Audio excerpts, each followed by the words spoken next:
أعوذ بالله من الشيطان الرجيم. بسم الله الرحمن الرحيم. وإذا سمعوا ما أنزل إلى الرسول ترى أعينهم تفيض من الدمع مما عرفوا من الحق يقولون ربنا آمنا فاكتبنا مع الشاهدين. وما لنا لا نؤمن بالله وما جاءنا من الحق ونطمع أن يدخلنا ربنا مع القوم الصالحين فأثابهم الله بما قالوا جنات تجري من تحتها الأنهار خالدين فيها وذلك جزاء المحسنين. والذين كفروا وكذبوا بآياتنا أولئك أصحاب الجحيم. يا أيها الذين آمنوا لا تحرموا طيبات ما أحل الله لكم ولا تعتدوا إن الله لا يحب المعتدين. وكلوا مما رزقكم الله حلالا طيبا واتقوا الله الذي أنتم به مؤمنون. لا يؤاخذكم الله باللغو في أيمانكم ولكن يؤاخذكم بما عقدتم الأيمان فكفارته إطعام 10 مساكين من أوسط ما تطعمون أهليكم أو كسوتهم أو تحرير رقبة فمن لم يجد فصيام 3 أيام ذلك كفارة أيمانكم إذا حلفتم واحفظوا أيمانكم كذلك يبين الله لكم آياته لعلكم تشكرون. يا أيها الذين آمنوا إنما الخمر والميسر والأنصاب والأزلام رجس من عمل الشيطان فاجتنبوه لعلكم تفلحون. إنما يريد الشيطان أن يوقع بينكم العداوة والبغضاء في الخمر والميسر ويصدكم عن ذكر الله وعن الصلاة فهل أنتم منتهون. وأطيعوا الله وأطيعوا الرسول واحذروا فإن توليتم فاعلموا أنما على رسولنا البلاغ المبين. ليس على الذين آمنوا وعملوا الصالحات جناح فيما طعموا إذا ما اتقوا وآمنوا وعملوا الصالحات ثم اتقوا وآمنوا ثم اتقوا وأحسنوا والله يحب المحسنين. يا أيها الذين آمنوا ليبلونكم الله بشيء من الصيد تناله أيديكم ورماحكم ليعلم الله من يخافه بالغيب فمن اعتدى بعد ذلك فله عذاب أليم. يا أيها الذين آمنوا لا تقتلوا الصيد وأنتم حرم ومن قتله منكم متعمدا فجزاء مثل ما قتل من النعم يحكم به ذوى عدل منكم هديا بالغ الكعبة أو كفارة طعام مساكين أو عدل ذلك صياما ليذوق وبال أمره عفى الله عما سلف ومن عاد فينتقم الله منه والله عزيز ذو انتقام. أحل لكم صيد البحر وطعامه متاعا لكم وللسيارة وحرم عليكم صيد البر ما دمتم حرما واتقوا الله الذي إليه تحشرون. جعل الله الكعبة البيت الحرام قياما للناس والشهر الحرام والهدي والقلائد ذلك لتعلموا أن الله يعلم ما في السماوات وما في الأرض وأن الله بكل شيء عليم. اعلموا أن الله شديد العقاب وأن الله غفور رحيم. ما على الرسول إلا البلاغ والله يعلم ما تبدون وما تكتمون. قل لا يستوي الخبيث والطيب ولو أعجبك كثرة الخبيث فاتقوا الله يا أولي الألباب لعلكم تفلحون. يا أيها الذين آمنوا لا تسألوا عن أشياء إن تبد لكم تسؤكم وإن تسألوا عنها حين ينزل القرآن تبد لكم عفى الله عنها والله غفور حليم. قد سألها قوم من قبلكم ثم أصبحوا بها كافرين. ما جعل الله من بحيرة ولا سائبة ولا وصيلة ولا حام ولكن الذين كفروا يفترون على الله الكذب وأكثرهم لا يعقلون وإذا قيل لهم تعالوا إلى ما أنزل الله وإلى الرسول قالوا حسبنا ما وجدنا عليه آباءنا أولو كان آباؤهم لا يعلمون شيئا ولا يهتدون يا أيها الذين آمنوا عليكم أنفسكم لا يضركم من ضل إذا اهتديتم إلى الله مرجعكم جميعا فينبئكم بما كنتم تعملون يا أيها الذين آمنوا شهادة بينكم إذا حضر أحدكم الموت حين الوصية اثنان ذوى عدل منكم أو آخران من غيركم إن أنتم ضربتم في الأرض فأصابتكم مصيبة الموت تحبسونهما من بعد الصلاة فيقسمان بالله إن ارتبتم لا نشتري به ثمنا ولو كان ذا قربى ولا نكتم شهادة الله إنا إذا لمن الآثمين فإن عثر على أنهما استحقا إثما فآخران يقومان مقامهما من الذين استحق عليهم الأوليان فيقسمان بالله لشهادتنا أحق من شهادتهما وما اعتدينا إنا إذا لمن الظالمين ذلك أدنى أن يأتوا بالشهادة على وجهها أو يخافوا أن ترد أيمان بعد أيمانهم واتقوا الله واسمعوا والله لا يهدي القوم الفاسقين يوم يجمع الله الرسل فيقول ماذا أجبتم قالوا لا علم لنا إنك أنت علام الغيوب إذ قال الله يا عيسى ابن مريم اذكر نعمتي عليك وعلى والدتك إذ أيدتك بروح القدس تكلم الناس في المهد وكهلا وإذ علمتك الكتاب والحكمة والتوراة والإنجيل وإذ تخلق من الطين كهيئة الطير بإذني فتنفخ فيها فتكون طيرا بإذني وتبرئ الأكمه والأبرص بإذني وإذ تخرج الموتى بإذني وإذ كففت بني إسرائيل عنك إذ جئتهم بالبينات فقال الذين كفروا منهم إن هذا إلا سحر مبين وإذ أوحيت إلى الحواريين أن آمنوا بي وبرسولي قالوا آمنا واشهد بأننا مسلمون إذ قال الحواريون يا عيسى ابن مريم هل يستطيع ربك أن ينزل علينا مائدة من السماء قال اتقوا الله إن كنتم مؤمنين قالوا نريد أن نأكل منها وتطمئن قلوبنا ونعلم أن قد صدقتنا ونكون عليها من الشاهدين قال عيسى ابن مريم اللهم ربنا أنزل علينا مائدة من السماء تكون لنا عيدا لأولنا وآخرنا وآية منك وارزقنا وأنت خير الرازقين قال الله إني منزلها عليكم فمن يكفر بعد منكم فإني أعذبه عذابا لا أعذبه أحدا من العالمين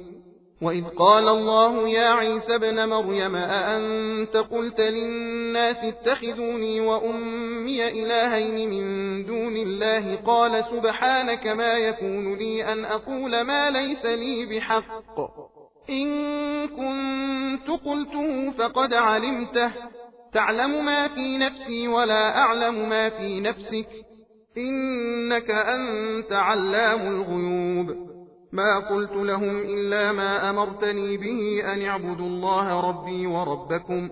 وكنت عليهم شهيدا ما دمت فيهم فلما توفيتني كنت أنت الرقيب عليهم وأنت على كل شيء شهيد إن تعذبهم فإنهم عبادك وإن تغفر لهم فإنك أنت العزيز الحكيم قال الله هذا يوم ينفع الصادقين صدقهم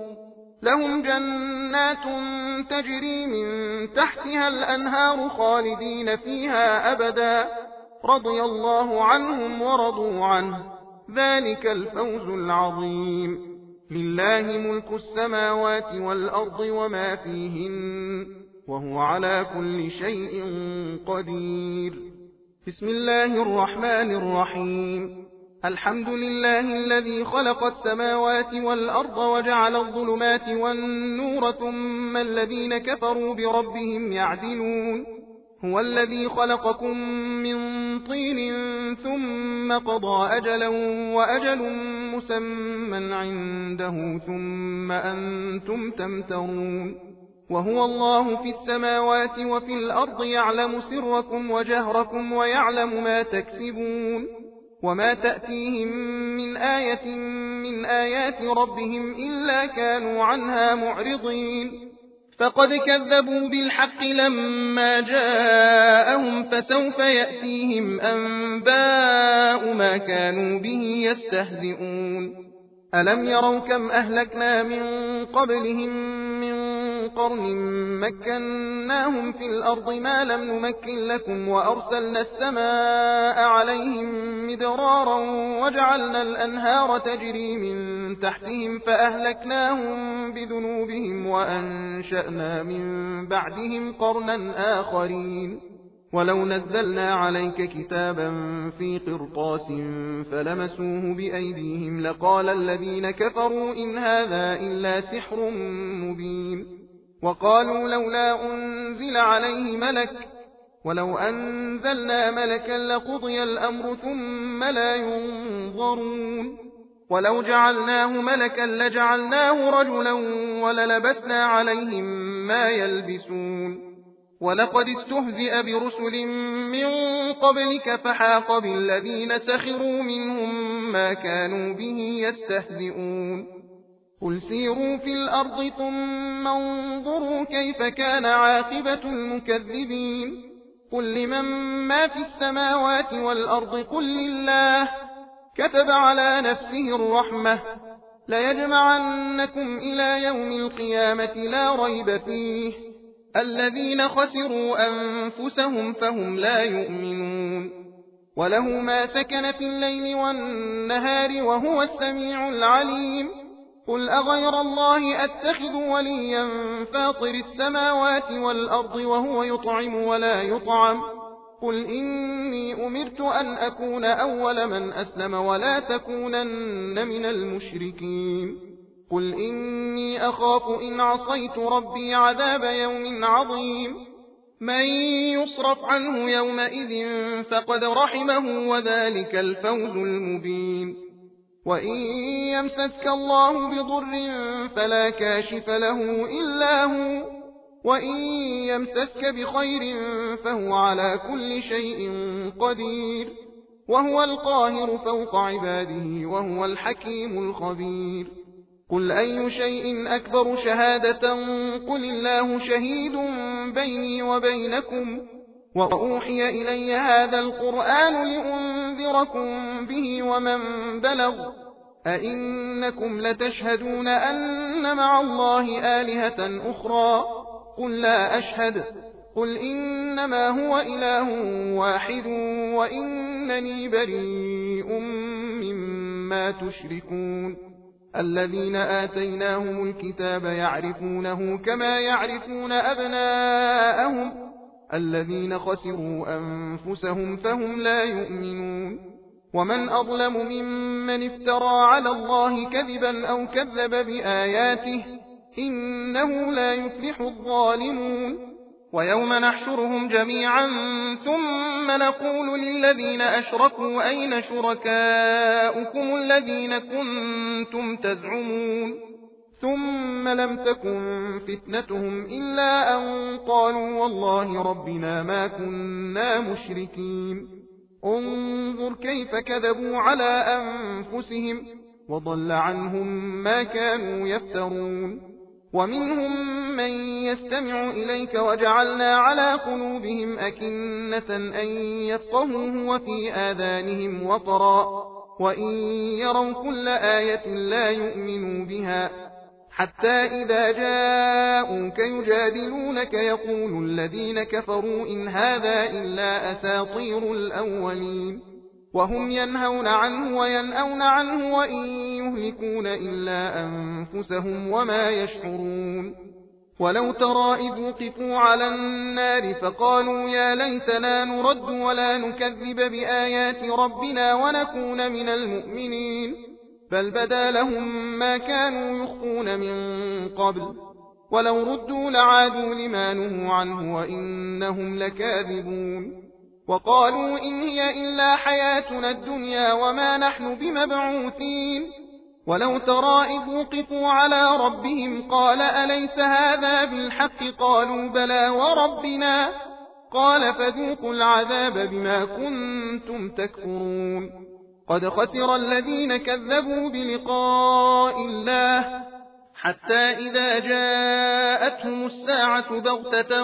قالوا يا حسرتنا على ما فرطنا فيها وهم يحملون أوزارهم على ظهورهم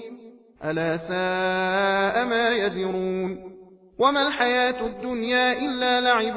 وله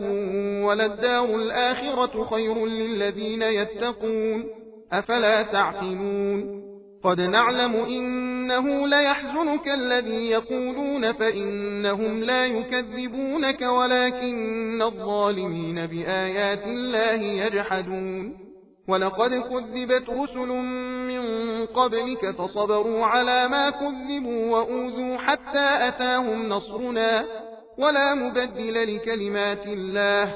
ولقد جاءك من نبأ المرسلين وإن كان كبر عليك إعراضهم فإن استطعت أن تبتغي نفقا في الأرض أو سلما في السماء فتأتيهم بآية ولو شاء الله لجمعهم على الهدى فلا تكونن من الجاهلين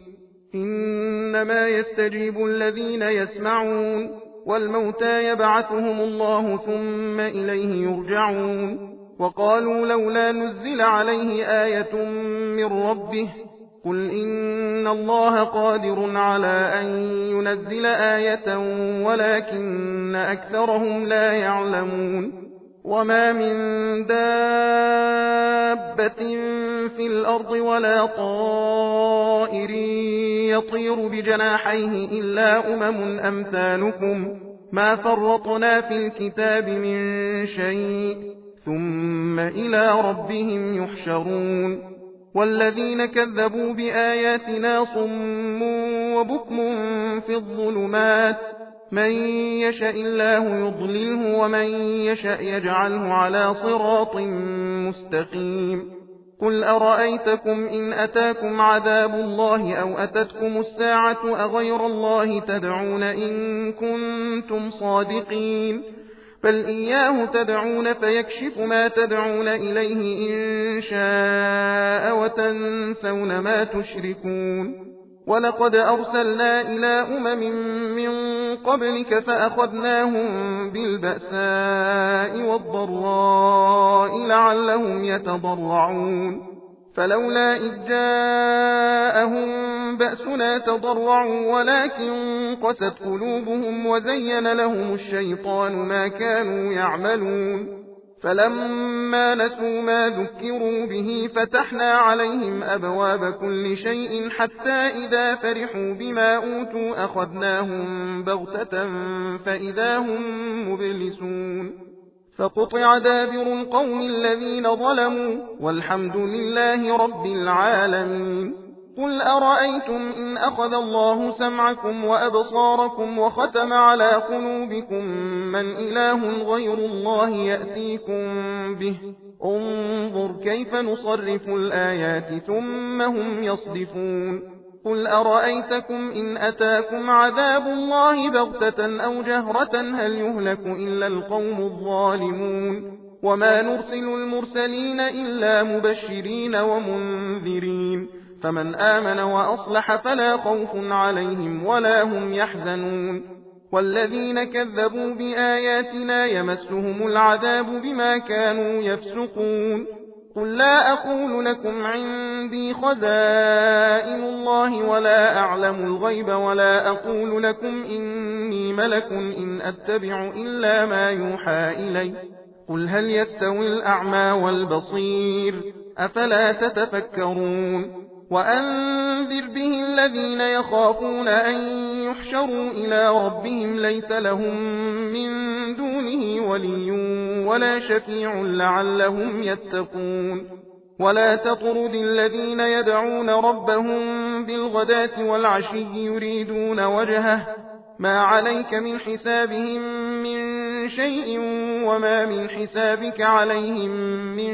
شيء فتطردهم فتكون من الظالمين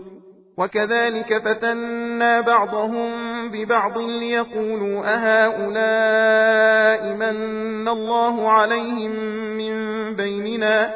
أليس الله بأعلم بالشاكرين وإذا جاءك الذين يؤمنون بآياتنا فقل سلام عليكم كتب ربكم على نفسه الرحمة أنه من عمل منكم سوءا بجهالة ثم تاب من بعده وأصلح فأنه غفور رحيم وكذلك نفصل الآيات ولتستبين سبيل المجرمين قل إني نهيت أن أعبد الذين تدعون من دون الله قل لا أتبع أهواءكم قد ضللت إذا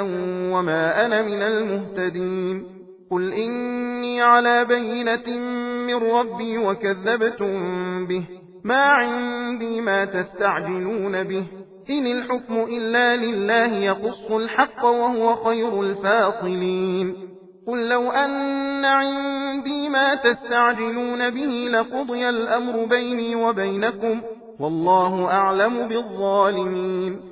وعنده مفاتح الغيب لا يعلمها إلا هو ويعلم ما في البر والبحر وما تسقط من ورقة إلا يعلمها ولا حبة في ظلمات الأرض ولا رطب ولا يابس إلا في كتاب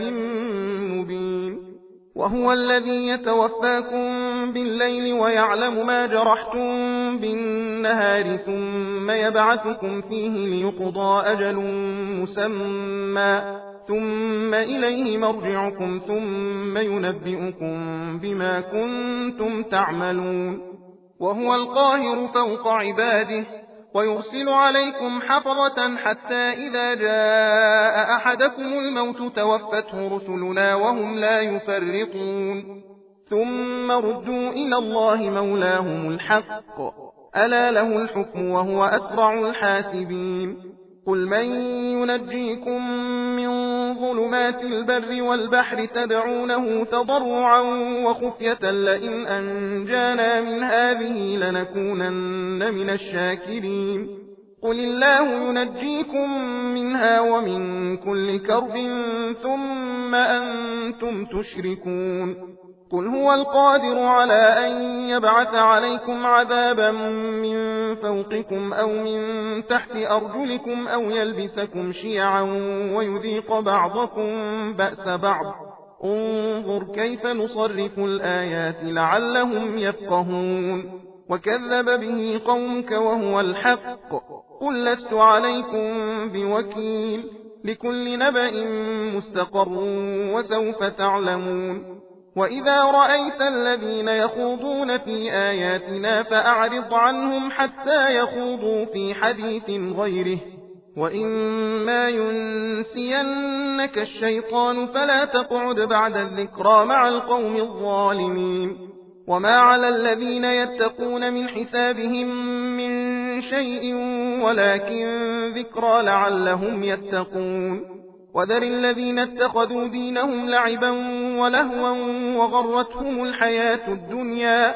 وذكر به أن تبسل نفس بما كسبت ليس لها من دون الله ولي ولا شفيع وإن تعدل كل عدل لا يؤخذ منها أولئك الذين أبسلوا بما كسبوا لهم شراب من حميم وعذاب أليم بما كانوا يكفرون قل أندعو من دون الله ما لا ينفعنا ولا يضرنا ونرد على أعقابنا بعد إذ هدانا الله كالذي استهوته الشياطين في الأرض حيران له أصحاب يدعونه إلى الهدى ائتنا قل إن هدى الله هو الهدى وأمرنا لنسلم لرب العالمين وأن أقيموا الصلاة واتقوه وهو الذي إليه تحشرون وهو الذي خلق السماوات والأرض بالحق ويوم يقول كن فيكون قوله الحق وله الملك يوم ينفخ في الصور عالم الغيب والشهادة وهو الحكيم الخبير وإذ قال إبراهيم لأبيه آزر أتتخذ أصناما آلهة إني أراك وقومك في ضلال مبين وكذلك نري إبراهيم ملكوت السماوات والأرض وليكون من الموقنين فلما جن عليه الليل رأى كوكبا قال هذا ربي فلما أفل قال لا أحب الآفلين فلما رأى القمر بازغا قال هذا ربي فلما أفل قال لئن لم يهدني ربي لأكونن من القوم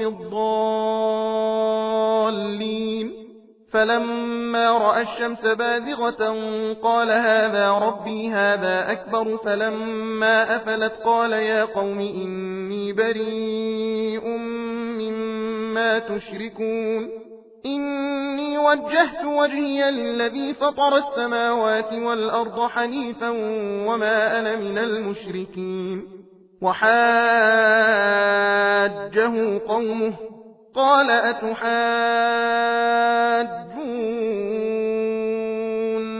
في الله وقد هدان ولا أخاف ما تشركون به إلا أن يشاء ربي شيئا وسع ربي كل شيء علما أفلا تتذكرون وكيف أخاف ما أشركتم ولا تخافون أنكم أشركتم بالله ما لم ينزل به عليكم سلطانا فأي الفريقين أحق بالأمن إن كنتم تعلمون الذين آمنوا ولم يلبسوا إيمانهم بظلم أولئك لهم الأمن وهم مهتدون وتلك حجتنا آتيناها إبراهيم على قومه نرفع درجات من نشاء إن ربك حكيم عليم ووهبنا له إسحاق ويعقوب كلا هدينا ونوحا هدينا من قبل ومن ذريته داود وسليمان وأيوب ويوسف وموسى وهارون وكذلك نجزي المحسنين وزكريا ويحيى وعيسى وإلياس كل من الصالحين وإسماعيل واليسع ويونس ولوطا وكلا فضلنا على العالمين ومن آبائهم وذرياتهم وإخوانهم واجتبيناهم وهديناهم إلى صراط مستقيم ذلك هدى الله يهدي به من يشاء من عباده ولو أشركوا لحبط عنهم ما كانوا يعملون أولئك الذين آتيناهم الكتاب والحكم والنبوة فإن يكفر بها هؤلاء فقد وكلنا بها قوما ليسوا بها بكافرين أولئك الذين هدى الله فبهداه مقتده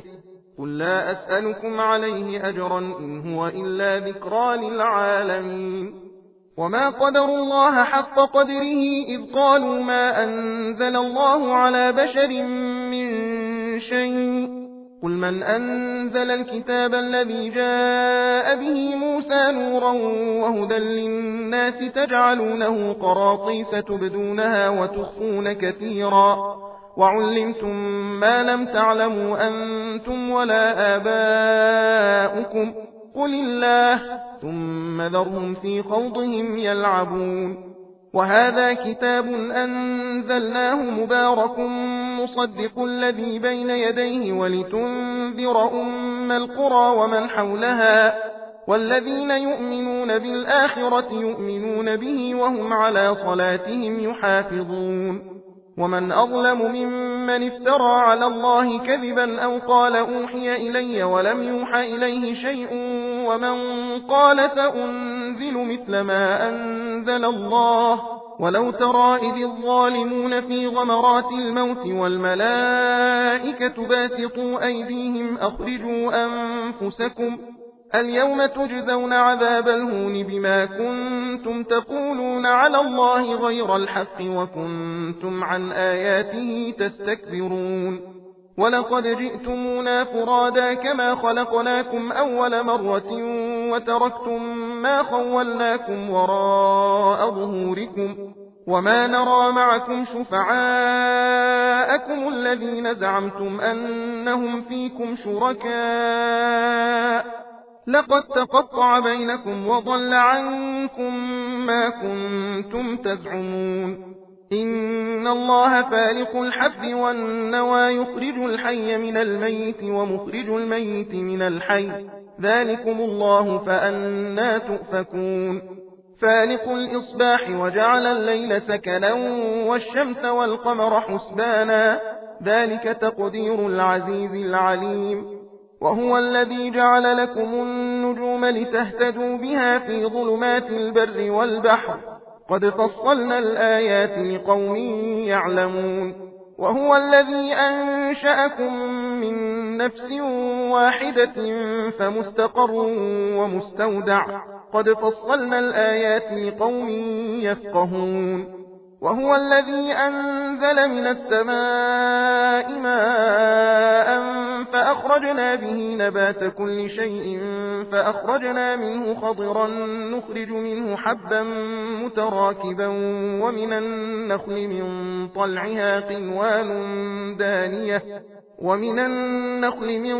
طلعها قنوان دانية وجنات من أعناب والزيتون والرمان مشتبها وغير متشابه انظروا إلى ثمره إذا أثمر وينعه إن في ذلكم لآيات لقوم يؤمنون وجعلوا لله شركاء الجن وخلقهم وخرقوا له بنين وبنات بغير علم سبحانه وتعالى عما يصفون بديع السماوات والأرض أنى يكون له ولد ولم تكن له صاحبة وخلق كل شيء وهو بكل شيء عليم ذلكم الله ربكم لا إله إلا هو خالق كل شيء فاعبدوه وهو على كل شيء وكيل لا تدركه الأبصار وهو يدرك الأبصار وهو اللطيف الخبير قد جاءكم بصائر من ربكم فمن أبصر فلنفسه ومن عمي فعليها وما أنا عليكم بحفيظ وكذلك نصرف الآيات وليقولوا درست ولنبينه لقوم يعلمون اتبع ما أوحي إليك من ربك لا إله إلا هو وأعرض عن المشركين ولو شاء الله ما أشركوا وما جعلناك عليهم حفيظا وما أنت عليهم بوكيل ولا تسبوا الذين يدعون من دون الله فيسبوا الله عدوا بغير علم كذلك زينا لكل أمة عملهم ثم إلى ربهم مرجعهم فينبئهم بما كانوا يعملون وأقسموا بالله جهد أيمانهم لئن جاءتهم آية ليؤمنن بها قل إنما الآيات عند الله وما يشعركم أنها إذا جاءت لا يؤمنون ونقلب أفئدتهم وأبصارهم كما لم يؤمنوا به أول مرة ونذرهم في طغيانهم يعمهون صدق الله العلي العظيم إنا هديناه السبيل إما شاكرا